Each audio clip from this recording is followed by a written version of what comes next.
नमस्कार। आज हम बात करने वाले हैं इसरो के 2026 के पहले और शायद सबसे ज़रूरी मिशन की, जिसका नाम है PSLV C62। और देखिए, ये सिर्फ एक और लॉन्च नहीं है, ये असल में भारत की स्पेस जर्नी में एक बहुत बड़ा एक निर्णायक मोड़ है। तो चलिए सीधे मुद्दे पर आते हैं।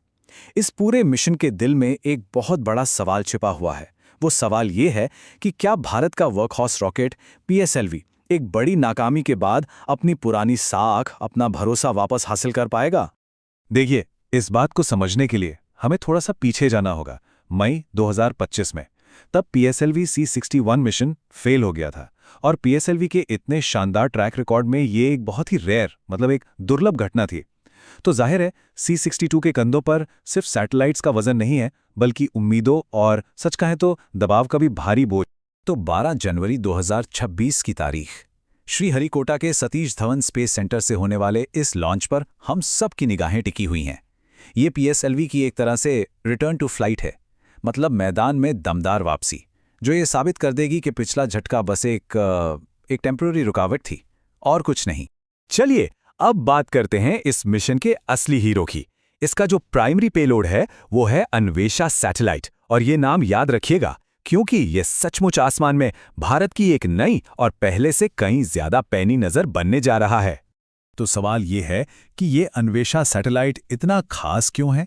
जवाब है हाइपर स्पेक्ट्रल इमेजिंग।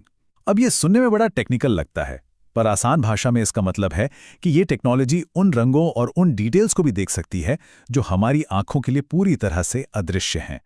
यहाँ पर जो ये तुलना है ना, ये कमाल की है। सोचिए, जहां हमारी आंखें सिर्फ कुछ बेसिक कलर्स देख पाती हैं, वहीं अन्वेषा की ये सुपरविजन वाली आंखें क्या क्या कर सकती हैं। ये किसी भी छलावरण में छिपे खतरों को पहचान सकती हैं। ये बता सकती हैं कि कौन सी फसल को क्या बीमारी है, और पर्यावरण में हो रहे छोटे से छोटे बदलावों को भी पकड़ सकती है। और इसका असर सीधा जमीन पर दिखेगा, चाहे वो हमारी सीमाओं की सुरक्षा की बात हो, हमारे किसानों की मदद की बात हो, या फिर हमारे तेजी से बढ़ते शहरों की प्लानिंग हो, या हमारे पर्यावरण की देखभाल। अन्वेषा हर जगह एक गेम चेंजर की भूमिका निभाने वाली है।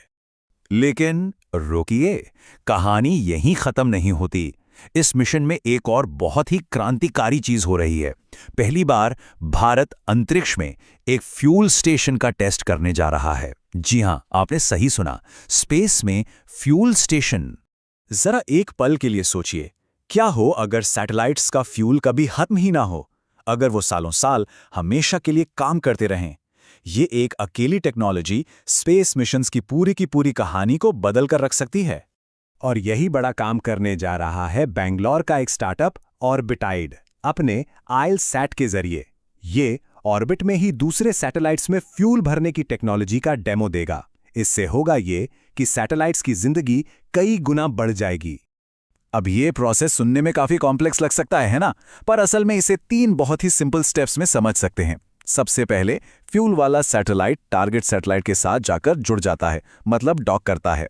फिर फ्यूल को एक से दूसरे में सेफली ट्रांसफर किया जाता है, और बस आखिर में दोनों अलग हो जाते हैं। और लीजिए, पुराने सैटेलाइट में मानो एक नई जान आ गई हो।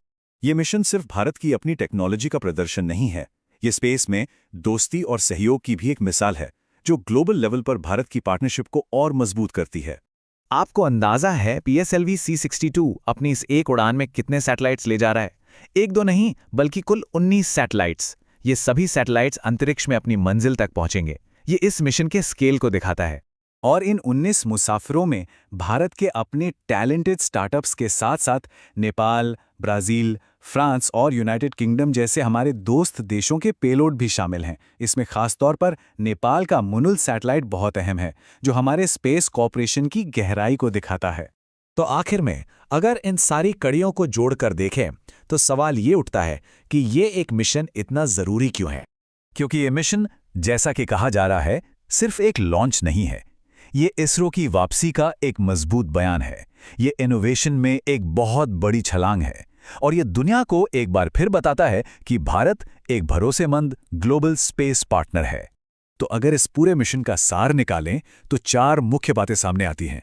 12 जनवरी का लॉन्च, अन्वेषा सैटेलाइट की जबरदस्त क्षमता, ऑर्बिट में फ्यूल भरने का फ्यूचरिस्टिक टेस्ट, और इन सब का सबसे बड़ा मकसद विश्वास को फिर से कायम करना और पार्टनरशिप को नई ताकत देना।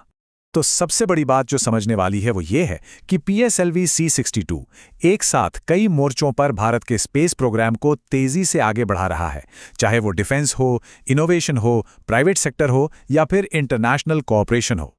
और अंत में ये एक बड़ा सवाल हम सबके सोचने के लिए है कि इस एक मिशन की कामयाबी भारत को स्पेस के इस ग्लोबल रेस में किस नई और कितनी ऊंची मंजिल पे ले जाकर खड़ा करेगी। खैर, इसका जवाब तो हमें भविष्य ही देगा।